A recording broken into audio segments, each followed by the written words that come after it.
नमस्कार दोस्तों, आइए जानते हैं बिहार की सभी छोटी बड़ी खबरें सिर्फ 20 मिनट में। पर उससे पहले आप ये वीडियो कहां से देख रहे हैं कमेंट में जरूर बताएं और वीडियो को लाइक, चैनल को सब्सक्राइब जरूर करें। बिजली बिल से परेशान उपभोक्ताओं के लिए अब राहत की खुशखबरी सामने आई है। सरकार की तरफ से शुरू की गई बिजली बिल माफी योजना ने लाखों लोगों को बड़ी राहत दी है। इस योजना के तहत कई राज्यों में उपभोक्ताओं का बकाया बिजली बिल माफ किया जा रहा है और कुछ जगहों पर हर महीने 200 यूनिट तक फ्री बिजली देने की भी घोषणा की गई है। विधानसभा चुनाव के अंतिम चरण की वोटिंग जारी है। इसमें 122 सीटों के कुल 1302 प्रत्याशियों की किस्मत ईवीएम में कैद हो जाएगी। मतदान प्रक्रिया सुचारू रूप से चले, इसके लिए पोलिंग बूथ पर सुरक्षा के तमाम इंतजाम किए गए हैं। मतदाता सुबह से ही वोटिंग के लिए पहुंच रहे हैं। सहारा इंडिया परिवार से फंसे हुए निवेशकों को अब पैसा वापस मिलने की प्रक्रिया तेजी से शुरू हो चुकी है। लाखों निवेशकों की उम्मीदों पर इस योजना ने आशा की नई किरण जगाई है। इस योजना के अंतर्गत वे निवेशक जो सहारा समूह की विभिन्न कोऑपरेटिव सोसाइटीज में पैसा जमा करके फंस गए थे, अब अपनी राशि वापस पाने लगे हैं।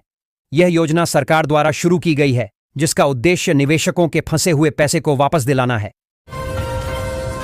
दिल्ली के फरीदाबाद में विस्फोटक बरामद होने और चांदनी मार्केट में धमाके के बाद पटना समेत पूरे बिहार में हाई अलर्ट जारी कर दिया गया है।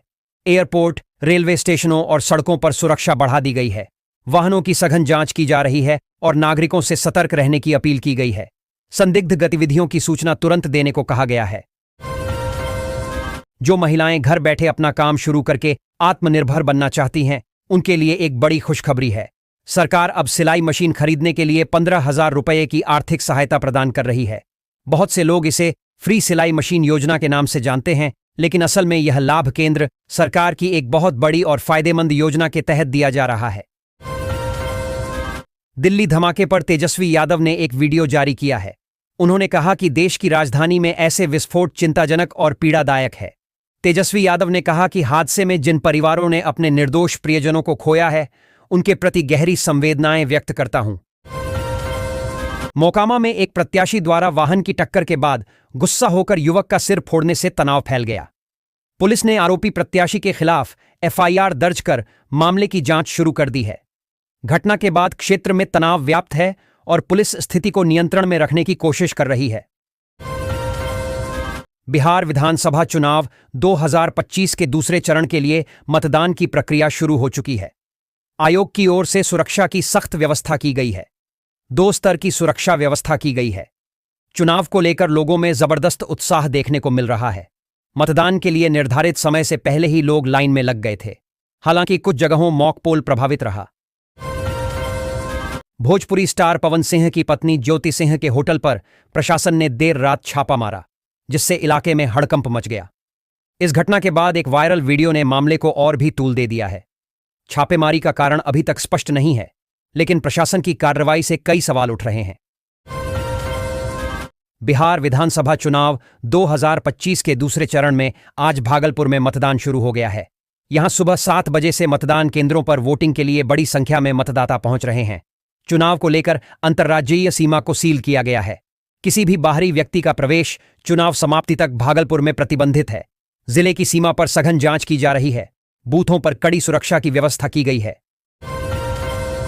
बिहार विधानसभा चुनाव के दूसरे चरण में सीमांचल के 4 जिलों में मतदान शांतिपूर्वक चल रहा है।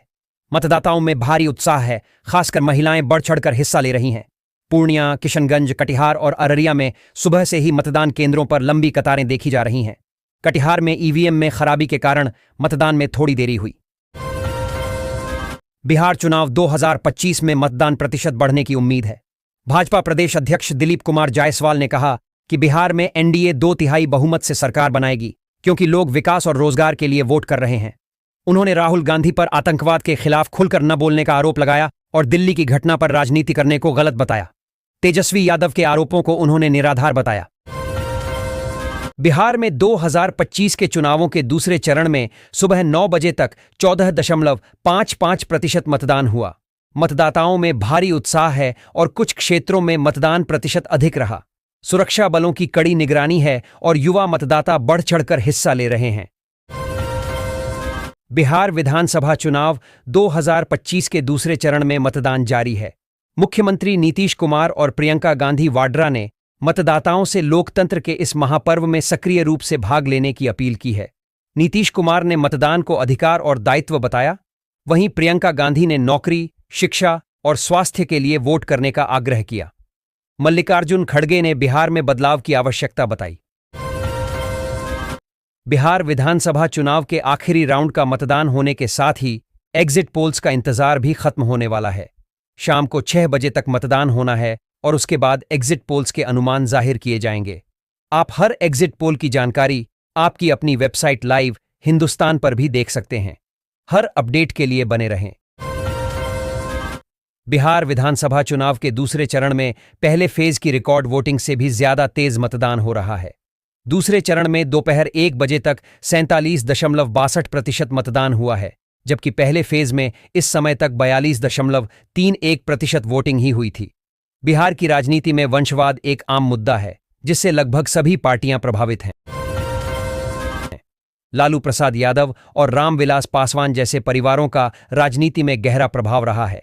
वंशवाद ने कुछ परिवारों को शक्ति दी है, जबकि अन्य हाशिए पर हैं। यह बिहार चुनाव का एक महत्वपूर्ण पहलू है।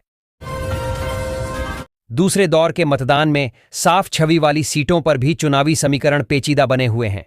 जातीय समीकरण, विकास के मुद्दे और युवा मतदाताओं की भूमिका इस चरण के चुनाव को और भी दिलचस्प बना रहे हैं। घोसी और जहानाबाद के चुनावों में महिलाओं ने बढ़ चढ़कर हिस्सा लिया। घोसी में महिला मतदाताओं की सक्रिय भागीदारी ने चुनाव परिणाम को प्रभावित किया, जबकि जहानाबाद में पुराने राजनीतिक किस्से फिर से चर्चा में आए। महिलाओं की इस भागीदारी ने लोकतंत्र में उनकी महत्वपूर्ण भूमिका को दर्शाया। राजद नेता तेज प्रताप यादव ने अपनी पार्टी द्वारा जीती जाने वाली सीटों की संख्या पर अटकलें लगाते हुए कहा कि वे अंतर्यामी नहीं हैं, पर उन्होंने एक अनुमानित आंकड़ा दिया है।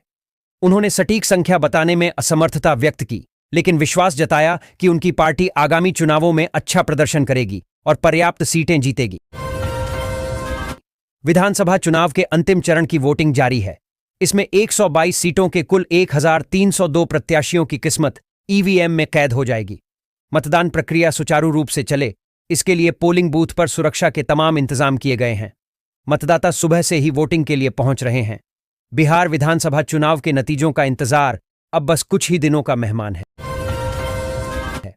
पटना के एएन कॉलेज में 14 नवंबर को सुबह से ही राजनीतिक तापमान बढ़ने वाला है, जहां सुबह 8 बजे से वोटों की गिनती शुरू होगी और दोपहर बाद यह साफ हो जाएगा कि मतदाताओं ने इस बार किसे अपनी पसंद बताया है।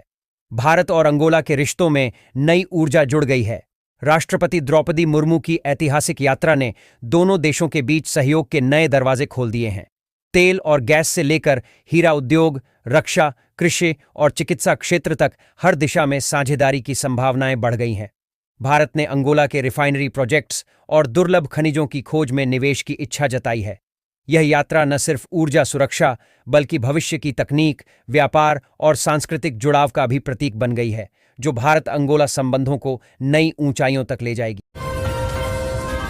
बिहार इंजीनियरिंग यूनिवर्सिटी ने बीटेक छठे और दूसरे सेमेस्टर की परीक्षा तिथि घोषित कर दी है। परीक्षाएं 17 नवंबर से शुरू होंगी। छठे सेमेस्टर की परीक्षा 27 नवंबर तक चलेगी, जिसके बाद आंतरिक मूल्यांकन होगा। परीक्षा में देरी के कारण छात्रों को प्लेसमेंट में शामिल होने में परेशानी हो रही थी। सत्र 2022 से 26 के छात्रों के लिए यह चुनौतीपूर्ण समय है।